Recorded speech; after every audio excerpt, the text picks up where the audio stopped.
Esta conferencia comenzará a grabarse. Janine, can you hear us?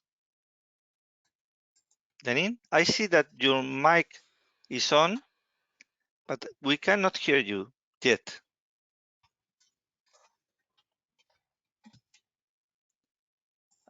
I don't think that Janine is hearing us.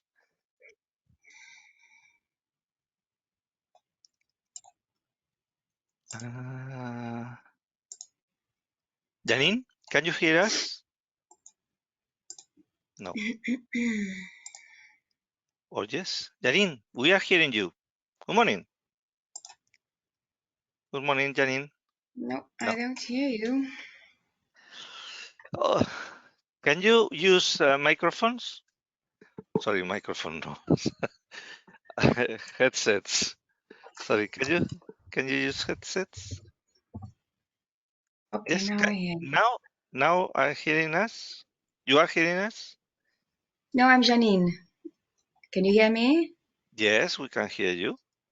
Oh, okay. Perfect. Thank you. Welcome. Thank you. Now I am giving you the presentator rights. It's yours. Very good. Okay. And you can share your screen if you want. Okay, yes, I would like to share my PowerPoint, this screen. So let me see how I can do this. Application window. To share. It's not here. If not, I could do that because I have the presentation. Ah, if you have the presentation, that's fine then. Okay, I don't need to. Okay. I will do the first 13 and Carlos will do from 14 on. Those were his instructions. Perfect. So I will share now your presentation. It's there. And I will take the control of it. Now, you can start, Janine. Very good. Okay. Good morning, everybody. My name is Janine Borge. I work for the European Economic and Social Committee. And one of my jobs is to head the Secretariat for the Circular Economy Stakeholder Platform. So this morning, together with Carlos Trios Pinto, our member, we will be presenting what this platform is about and what we do, basically. Can we flip the next slide? Yeah, very good. So the whole premise starts from the idea that the transition from the linear to the circular economic model is an essential contribution if we want to have a sustainable climate that is neutral, that is climate neutral, a resource efficient, a resilient, and a competitive economy. So the first phase of the circular economy, starting back in 2015 with the first package, has been a very huge success. It's actually been business that has been leading this, and there have been also several EU initiatives. So, thank you. So, we've agreed that for the European economy to become truly circular, it cannot simply be a top-down approach. You need to have all stakeholders getting involved, public authorities, businesses, trade unions, consumers, and civil society as a whole. So this is the context in which the European Circular Economy Stakeholder Platform was born.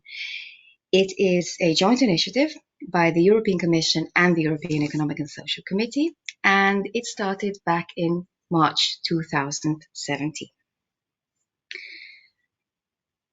Yeah. Can I have the next slide, please? Thank you. Next okay, one? so Yep. in the meantime, yeah, excellent. No, thank you. So in the meantime, we've had the first Circular Economy Action Plan, and that was back in 2015. With the new Commission now, we have the new Circular Economy Action Plan, and this was launched back in March 2020. As you all know, this is only one part of what is known as the European Green Deal. So this touches on zero pollution, the farm to fork initiative, transforming agriculture and moving towards a reformed CAP, for example, and an overarching goal is also that it is a just transition, and that is the leave no one behind. There's also mention of how to finance the transition, to have clean, reliable and affordable energy, for example, and sustainable transport. So the circular economy is part of this Green Deal.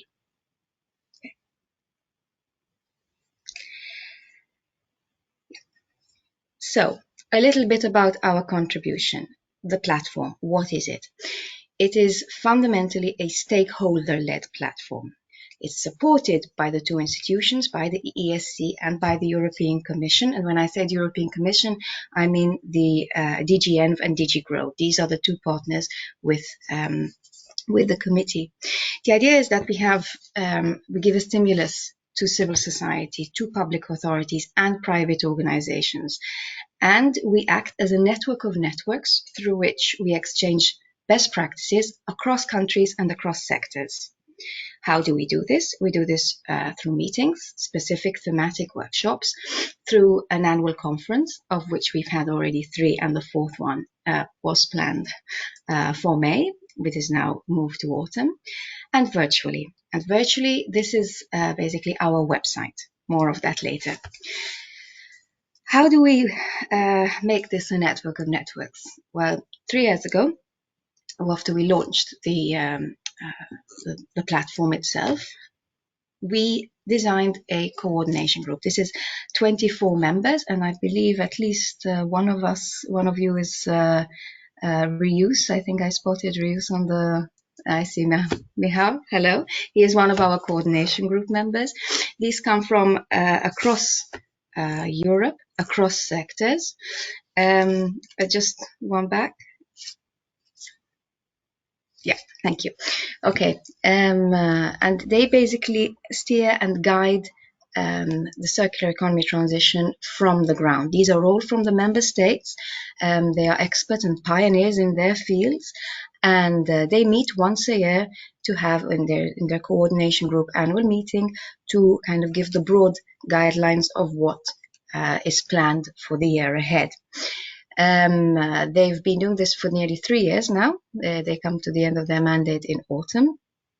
And they are also in charge of designing a whole day or all the workshops in our annual conference. Apart from that, we also have the website, and this is a virtual one-stop shop providing a library of knowledge and a forum for interaction. Okay.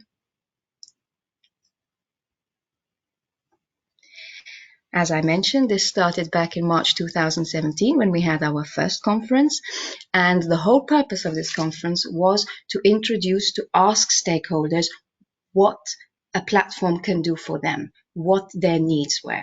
And we did this with a participatory brainstorming, gathering stakeholders' views on what such a platform should and should not serve as.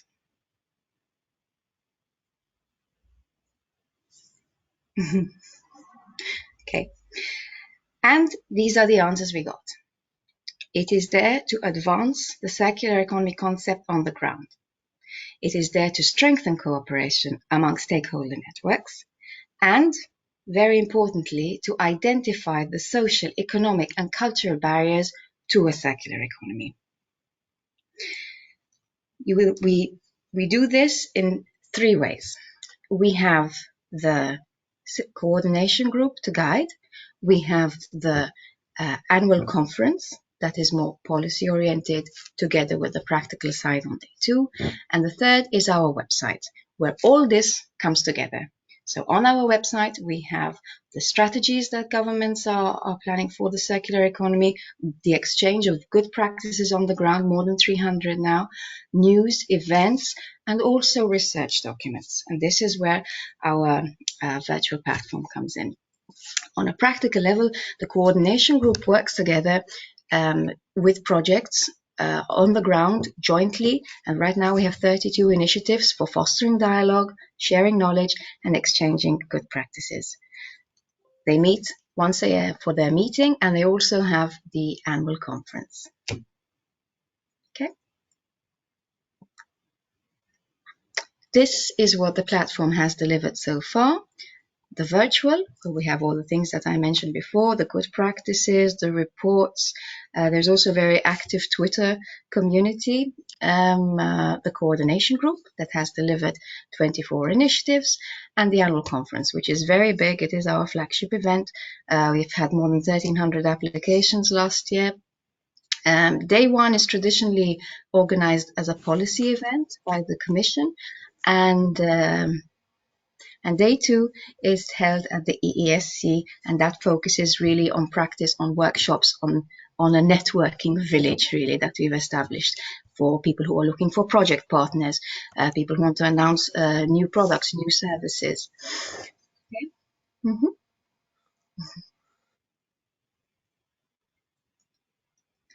These are our coordination group members.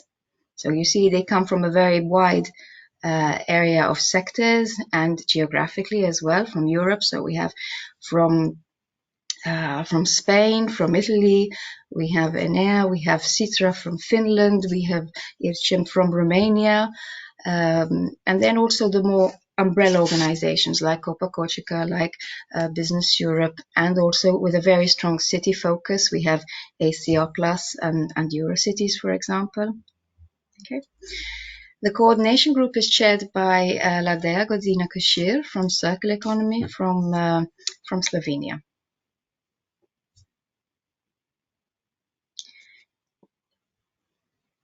Okay. And this is how stakeholders can actively get involved. 3 ways. We have good practices. You can already search and submit them directly to the website. For the policy dialogue, you have access to our coordination group members. You can find out who they are online. There's a secretariat, that's us. The 2020 conference, which will be held in the autumn. And we have an online interactive forum. One thing doesn't mention there is also Twitter. We're also moving to LinkedIn very shortly. And if you have any other research topics, position papers, these are also interesting for our stakeholders. I think I'll leave it there for now. Carlos, would you like to continue from here? Yes, perfect. Thank you very much, Janine, for your brilliant presentation, as usual. Antonio. Thank you, Janine. Welcome, Carlos. Go on.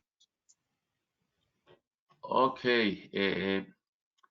Yes, I am presenting some representative good practices. Can you please go to the next slide, please? Antonio. Okay. Please go directly to the next slide. That one? Yes. Okay. Yes. After the Janine's presentation, I like to show some examples of good practices, very much related with the main challenge that producers and also consumers we share and we can find jointly best solutions. As you know, one of the main sectors and indeed in industrial sectors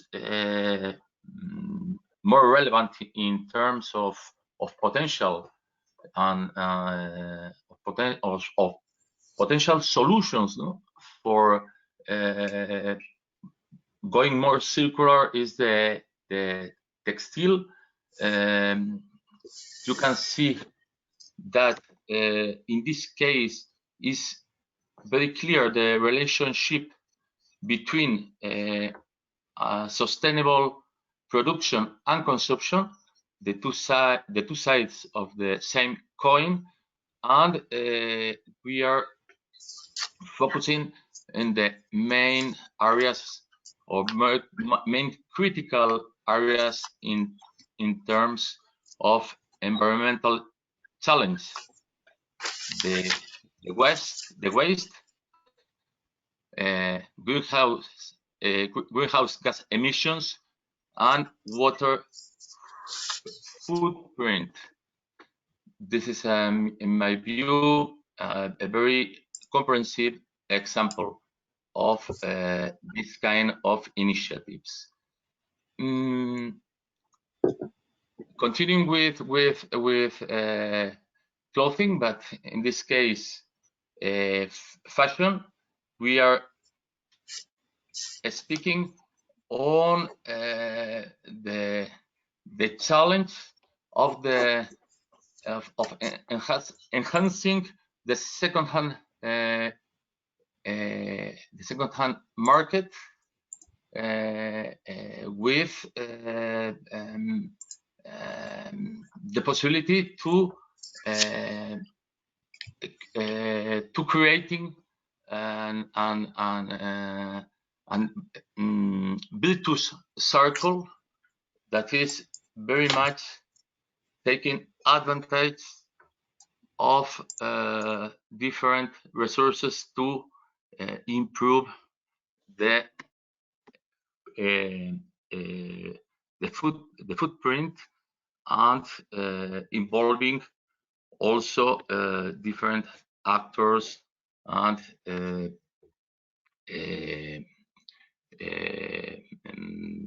involving people for completing this circle. Please, next slide, Antonio, please. Yes, this is a very good example because we are here combining two binomial principles that means affordable and sustainable. This is a very important initiative because it's opening the possibility for users to access to basic goods, in this case, for less money and at the same time reducing food waste. This kind of experience, I think, are very much providing solutions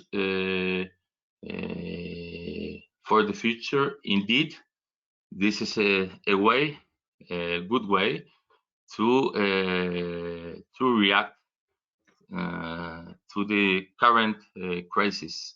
And indeed, there are some experiences very much related to this initiative for reacting to the coronavirus crisis. Please, next slide. No. This is the. I'm sorry. This is. I was. I'm sorry. I was speaking. This is the initiative. This is the initiative. I have difficulties to read the screen. I'm sorry. No problem, Carlos. Yes, this is. Should I go to the next because we are short of time? Yes. Please pass. No, but no. Okay. In general, I wanted to express that this kind of initiatives are trying to combine a responsible attitude from industry with a positive answer from the consumer side, and that means that if we are combining different forms of sustainable production that can be accepted by consumers, we are linking to necessary sites, and in this sense, from the platform that we are supporting from the European Economic and Social Committee, as well as the European Commission, we can facilitate this necessary relationship. And we are also from the ESC, through our opinions, trying to support this kind of new environment that is very much facilitating the relationship between different actors that if they share resources and co-create jointly solutions, we can achieve new circular products and services that are very much benefiting to society as a whole. You can see some numbers of the platform. As you see, we are combining good practices, as I have shown, strategies, knowledge, and platforms, because we are a network of networks. The last slide, Antonio, please. You can hear me, Antonio? Yes, we are hearing you. And this is the form to access to platform and how to act to contribute. I think you can share after the slide, the presentation with all the people, because you can see the link to submit your proposal. Anyway, this is in our web page in the European Economic Committee. It's very easy to access it. You put European Circular Economy Stakeholder Platform, directly you can access, and it's, in my view, it's quite easy to submit your good practice. And in this sense, you can see we are acting in the Alliance Against Coronavirus with the same philosophy of this platform. I think we can establish synergies among the Coronavirus Alliance and our device. Okay, thank you very much, Antonio. Sorry for my English. It's 8:30 and I have to be more awake. Thank you. Don't worry. Thank you. Thank you a lot to you, Carlos, for everything that you are doing. You are doing a great amount of things for us, for this Alliance Against Coronavirus. And thank you, Janine, also for your intervention. And it's congratulations for what you are doing. I am sure that we will have some proposals for you on your platform. I hope a lot. Okay. So without more delay, Mikhail, it's your turn. Welcome. Thanks a lot, Antonio. Would it be possible to hand over the possibility to share my screen? Is it possible already? I think you should have one invitation. Okay. Yeah, now we are seeing your screen. Sorry. Okay, so I'll just share this one, and hopefully, the powers that may be, this will. Now it's perfect. You can yes. go. Okay. Perfect. Thanks a lot, Antonio. Good morning, everyone. And thanks for your invitation to this session on the role of circular economy in the rebuilding of our industrial ecosystems. I was asked by Antonio to offer some insights into the impacts of the pandemic on the work of our members, which are social enterprises. And so my focus as well when talking about the circular economy will be very much on the reuse sector, and to a little less extent repair and recycling for the purposes of this presentation. I'll first quickly introduce the network, then talk about some of the main impacts on our activities and some ways in which our members have been able to reorient those activities rather spontaneously, it must be said, and also finish up with some of the needs in terms of policy and practice from the sector. So as a little bit of background, we're an international network based in Brussels, representing social enterprises working in reuse, repair and recycling. And when I say social enterprises, for the majority of them, they are work integration social enterprises, which means that they work in the field of environmental services, such as reuse and recycling, but their main objective is, for example, to employ their staff coming from disadvantaged backgrounds, so to provide job and training opportunities for people who are disadvantaged in numerous different ways. So especially now in the crisis, this target group of individuals that our members work with are particularly vulnerable, and so the pandemic offers, let's say, certain different types of challenges as well in comparison to what everyone is in general feeling at the moment. We have 31 members from 25 countries, and collectively this is around 850 social and circular enterprises. The majority of them work in the field of textiles, electronics, and furniture. And so the perspective of my presentation will be really much on the reuse of domestic household goods. And just in terms of the general impact of our network, those 850 organizations collectively handle around 1 million tons of goods. And by weight, the majority of that is coming from furniture, textiles, and electronics. And around a third of that weight is reused. So the impacts.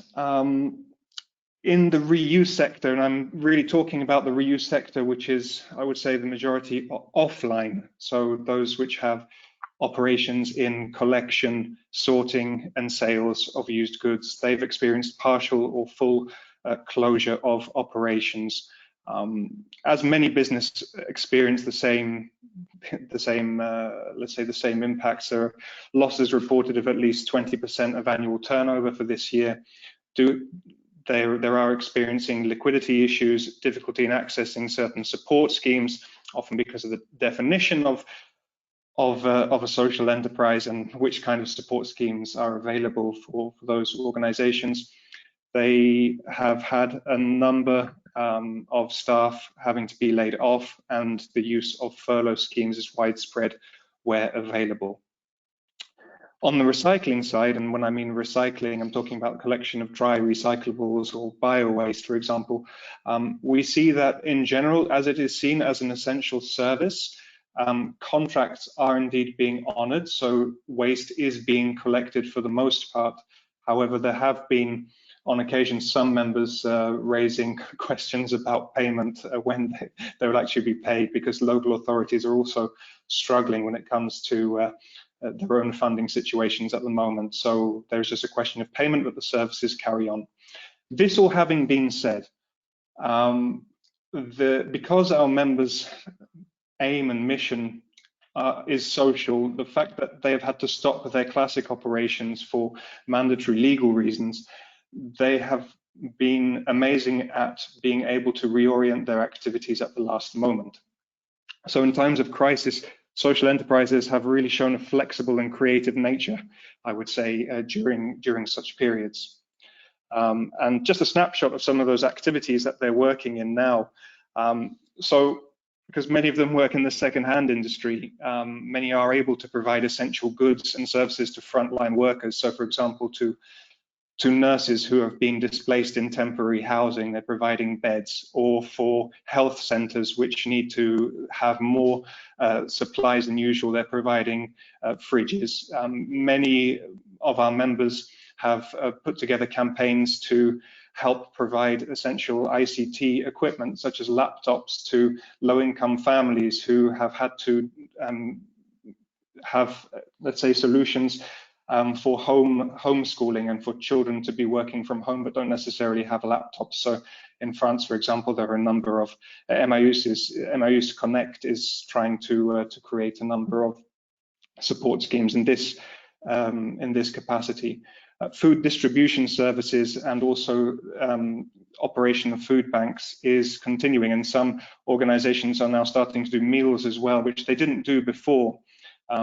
The thing about food banks and food distribution is it's a very difficult situation at the moment, because certainly at the beginning of the pandemic, there was, because everyone was panic buying, there was actually a decrease in the amount of food that was available to go to food banks. So there was like a 50% decrease in the amount of donations to some of these food banks, but there was a massive increase in the need. So there have been really some serious efforts to try and support vulnerable individuals and families at this time through food distribution.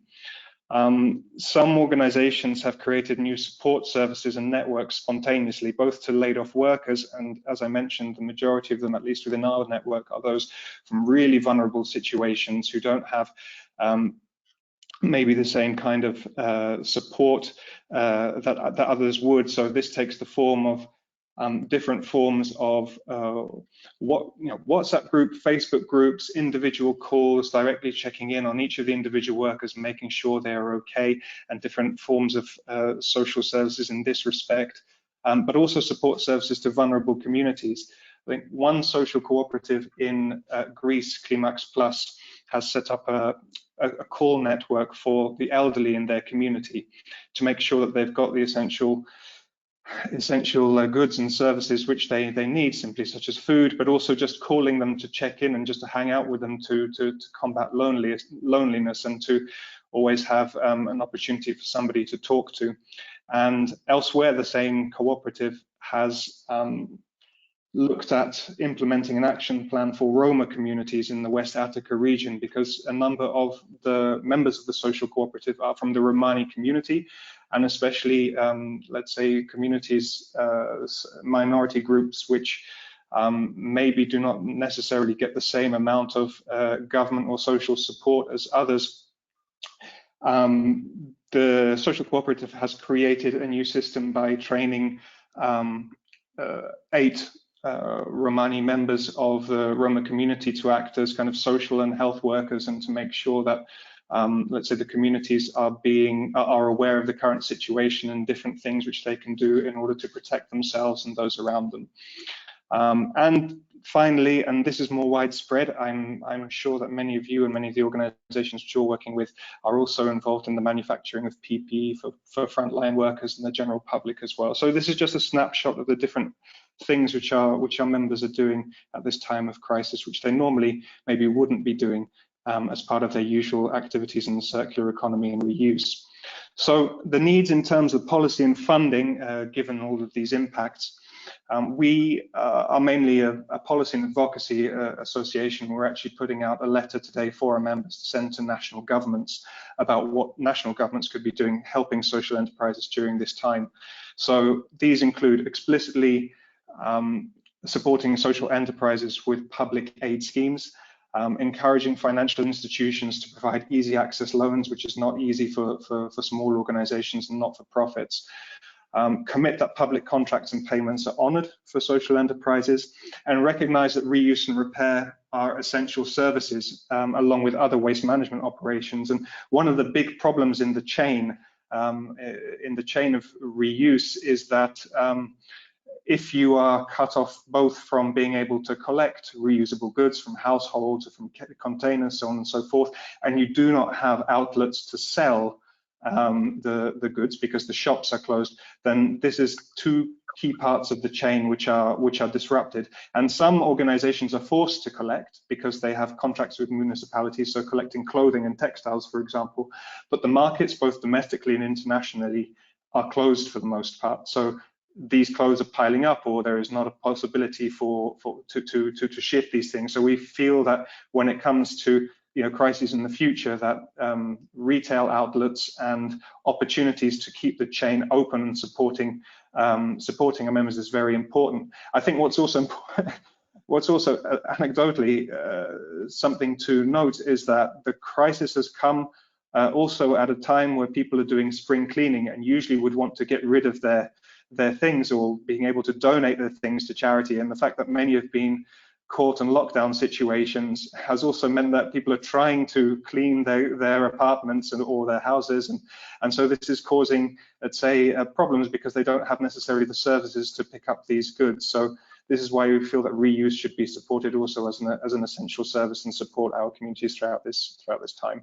So we really feel that prioritizing green investment and activity in the circular economy and fulfill the Green Deal commitments that Janine presented earlier on is essential. And you can find our positions in terms of what we would like politically to see a stronger policy framework for reuse and repair and how we can manage that. Last couple of slides. In terms of the need of practice, and that was one of the key reasons why I really wanted to join you today on this call, is that we feel that social enterprises are a key partner in achieving an inclusive circular economy. So not just a circular economy, but one that is also inclusive in terms of the people that are employed and also the services that these circular activities provide. So we feel that we have various capacities and expertise with a variety of product and material streams, especially in the field of textiles, furniture, and electronics. Now we can see because we are on a point whereby the lockdown measures are slowly being eased in many countries, so we do see stores reopening and the value chain slowly reactivating. But cooperation and coordinated management between stakeholders ranging from public authorities through to the private sector and customers is essential, and we're putting in different strategies and exchanging information as to how to manage that process best. But what's key is how do you make up for those 20% losses that we've already seen, and what can be the future activities and scaling up of activities in the future that will also, let's say, crisis-proof our activities going forward. So it's a general question to you or for any of you who would be interested, is simply to have the opportunity to explore potential partnerships to scale up our activities. If you're involved in any of these sectors, or if you feel that you would be interested in partnering with some social enterprises, then do get in touch with us and we'll be able to do our best in trying to match you with some of these organizations within our network or with their representative bodies, and maybe there's an opportunity there to co-create some activities for the future, or to support current activities. We have a number of different partnerships with the public and private sector. I won't go into them now because my presentation time is limited, but there's a variety of opportunities that exist in terms of digital tools, capacity building activities, some members working in reverse logistics, etc. We're just really open to having a conversation with you. And the main reason, again, why we're doing all of this and why we really want to promote the role of social enterprise in the circular economy is that the opportunities for job creation and reuse are really significant. And at least when you look at the waste hierarchy, you can really see that the magnitude of difference in terms of job creation opportunities in the reuse sector versus others. So we really think there is potential. We think that the political will to support the circular economy is now there. It's being matched also financially, and given our expertise and our, let's say, long-standing activities in this particular field, we'd be really happy to have a conversation with you about how to move it forward. Thanks a lot. Thank you to you, Mikael. It has been a wonderful presentation. I want to encourage this kind of shared leadership and shared projects. Okay, so that's one of the main purpose of this meeting. So we have been quite long today in the presentation. They really merit the time, so no problem. But we have only 20 minutes to comment. I want to start saying, because today we have received the perspective from the social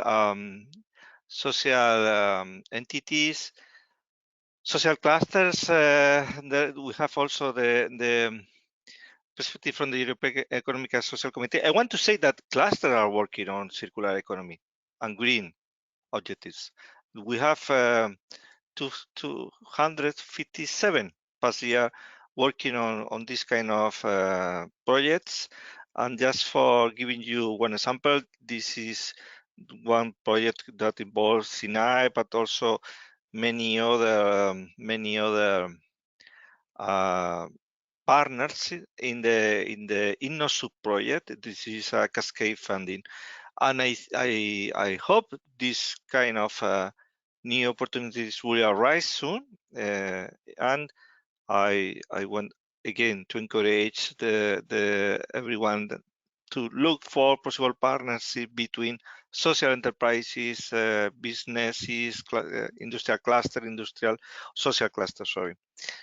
So now it's your time for everyone. Please, very brief, because we only have something like 20 minutes, but I would like to hear comments, other references, and proposals, solutions.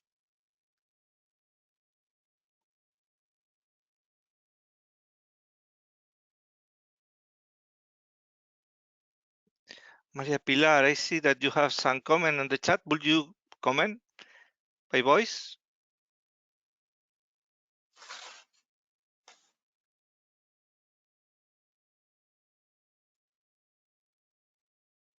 No comments. That's very, very rare. Antonio, can I make one brief question to Carlos? Very, very brief. Carlos, the success of the circular economy depends a lot on the kind of capacity that we have to influence the behaviors of the consumers and for the companies.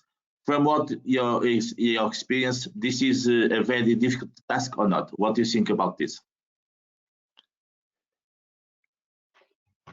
Yes, I think the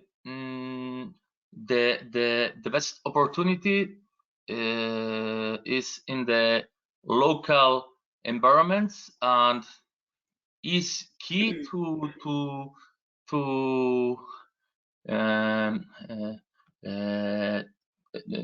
create an adequate environment, convoking all relevant stakeholders and co-creating different solutions. I think that now we have a very important opportunity, taking into account the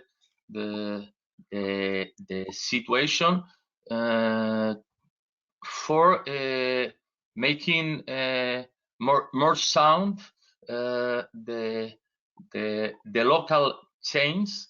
And in this sense, I think that the dialogue between local actors, involving all relevant stakeholders of the community, is not only an opportunity. In many cases, for the moment is the only solution for providing necessary goods and services. Thank you, Carlos. Anyone else? Mercedes Recio, I see that you have your microphone on. Would you like to comment? Oh, okay. So I see a lot of people here that is working on this kind of projects. Please share your vision, share your experience. Antonio, can I come in? It's Caro. Yes, for sure. Thank you. Just a very short opportunity. Last week I was in a meeting with Reuse and Michael's members. The meeting was specifically about how COVID-19 affected their enterprises, and one thing that I found out is much similar with what was already discussed over here is the very clear need for protocols to go back to work and to restart the organization's activity. I saw very similar questions than the questions that were raised, I think 1 or 2 weeks ago over here in one of the morning sessions. And I was just wondering, to what extent, and maybe we can link it also to the forum at the cluster collaboration platform, to what extent these protocols might be used in similar sectors or cross sectors, because there were a lot of questions how to deal with that depending on local legislation, but also in general, the frame might be very useful so that not every single enterprise or not even every local network need to develop and provide such a protocol, but that there can be some exchanges. And I don't know, that's maybe also a question for you and other people here. To what extent can we mingle on that? Thank you. Perfect. Thank you. Yes, we had a session with Cluster Ceaga from Galicia, and they shared their guides on how to return to work in the automotive sector. But that will be a very, very interesting session to organize. Yes. Yeah. Thank you, Karel. I have another, good morning. I have another question, which is funds. I know that there were various calls going on before COVID for enthusiasming players to do projects on this circular economy. Several very, very interesting. And now that, of course, priority was given to fund projects for COVID, will Europe be able to support new projects for this field? That's a question for Marek or Karel. Carlos, go on. Carlos, you wanted to speak? Yes. Thank you, Antonio. This is a key question. How we can, as public bodies, to help different actors, mainly in local environments, to start up initiatives and having the necessary support. And in this sense, I think that intermediary organisms are a key part to link needs and answers. In this sense, we have to count with consumers, organizations, unions of cooperatives, and in general, all enterprises and entrepreneurships that could provide an answer. And I think we have some important tools as public procurement, responsible public procurement, or socially responsible public procurement. And in this sense, local governments can use social and environmental clauses to facilitate the scale of this kind of projects. And it's necessary in this sense to facilitate the access to these procedures.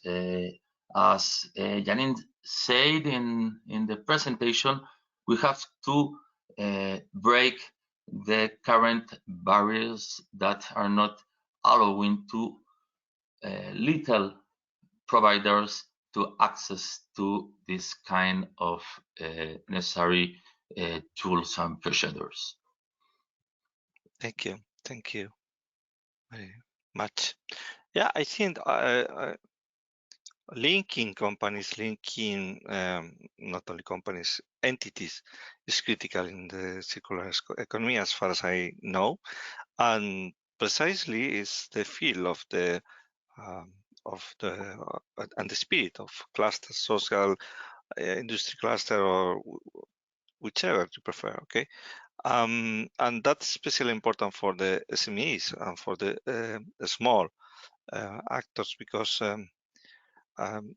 they need the support and the help of the promotion of this kind of linkings from some coordinating entity.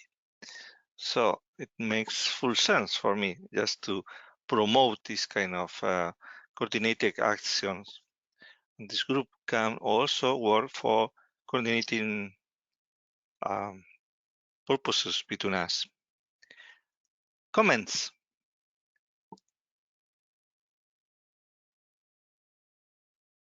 I want to hear you. We want to hear you.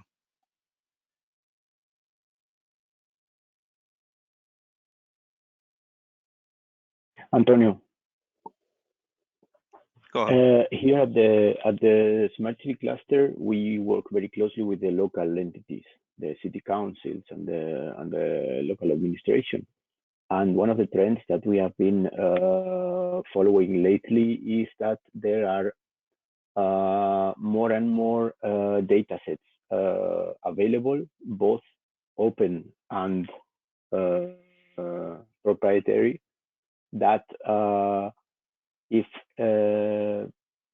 you do an adequate analysis on them, it can show certain opportunities for the measures of economic development that can be taken. Now, this is something that can be analyzed from different points of view. You can do it more from the tourism side, you can do it more from the technology side, or you can do it more from the agri-food side, but you can also do an analysis related to circular economy and mine the data for connections between certain variables in which to put your finger on, so that you can actually, without being a general action in Europe, but at the local level, you can enable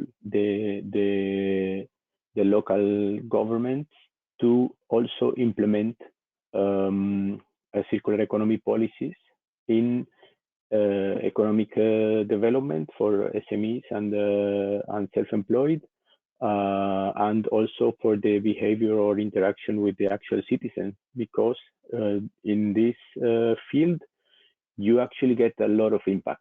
Of course, you do get a lot of impact from big policies for big companies and general trends, but I think the behavior of small companies and proximity economy is also a very big one in terms of impact. Perfect. Thank you. Aurora.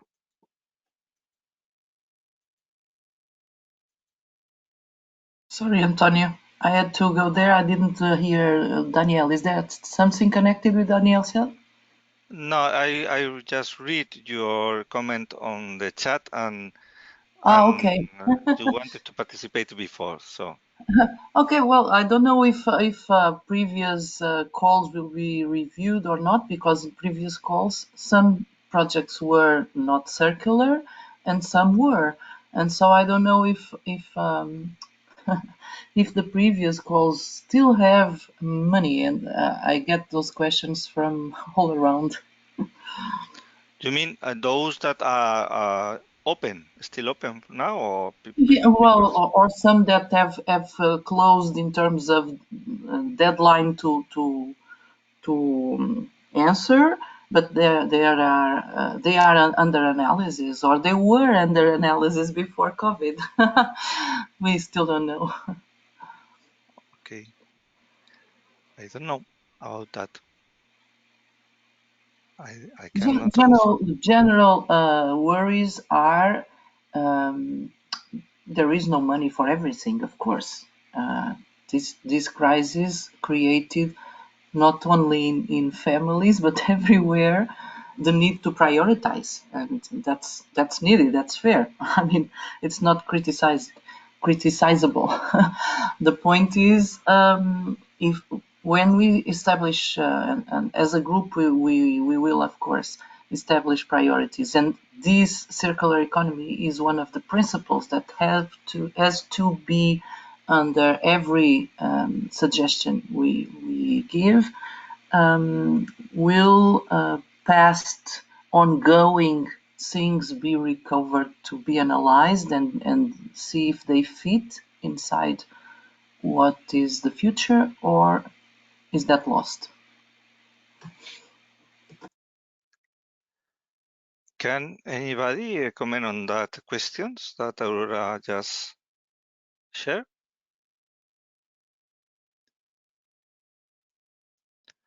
So it's an open question, Aurora. We will see. Pablo Fernández del Castillo. Yes, hello. I think this is a very important subject, and I just wanted to contribute that if we want circular economy to be main stage and spread, I think it's vital to use the tools to make it happen. And simply want to offer our platform, our marketplace, Communify, as a means to showcase initiatives and a work presenting these circular economy alternatives to consumers. And by visualizing the initiatives and the projects and the products that in many places we can visualize it as an ecosystem and as a valuable contribution to an alternative in the way we see the economy and how we use resources. Thank you, Pablo. More comments.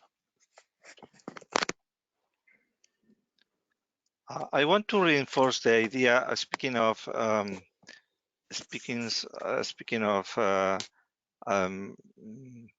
ways to support these kind of projects. Sorry, because I'm looking for the cascade funding, because I think that we, not only me, but also others in the cluster community, think that this is a very, very powerful tool. Okay, you know, cascade funding is a scheme where you receive you a consortium, or a strong consortium of experts, receives support for providing guidance, support through checks, okay, to SMEs all across Europe, okay. This is in your screen. This is just one example, okay. That there has been some different calls during the past years, okay. Now that there are one call that has been closed. There is some noise. Sorry, Pablo, from your. I will. Yeah. And I think that this is part of what we should support in the future. Okay, the main idea is there can be some kind of coordination activities to support SMEs on their way to participate in the circular economy projects. Okay. And at the same time, digitalizing, make it more resilient, more flexible. We can mix all those priorities in these cascade funding projects. And we are nearing the closing of the meeting. Any last comment from anyone? Antonio? Yeah, Carlos, go on. Yes. No, I only wanted to underline that in my view, the way is to provide tools that are interlinking the production and consumers side.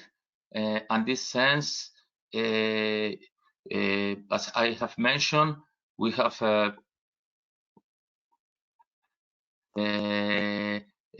public procurement that have to take into account society needs, and we also have labels that is very much important to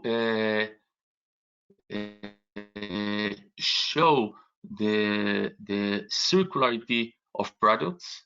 For instance, as an example, if you can show in the label the expected lifetime of a product,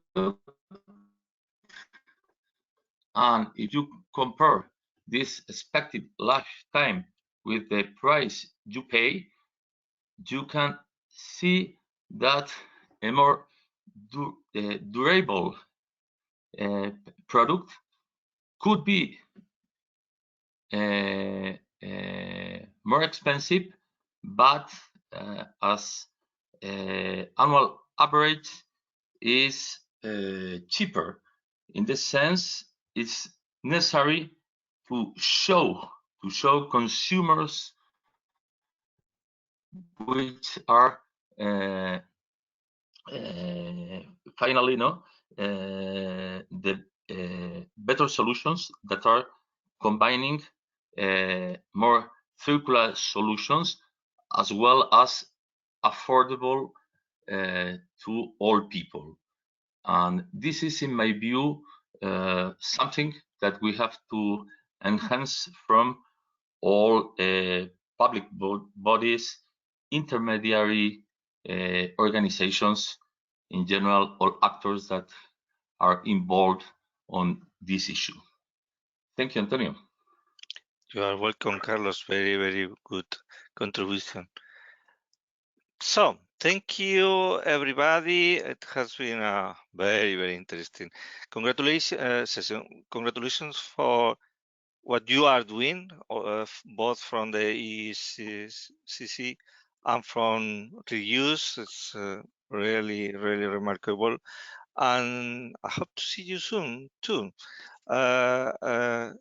You have in the screen the COVID-19 Forum, okay, with the page dedicated for today.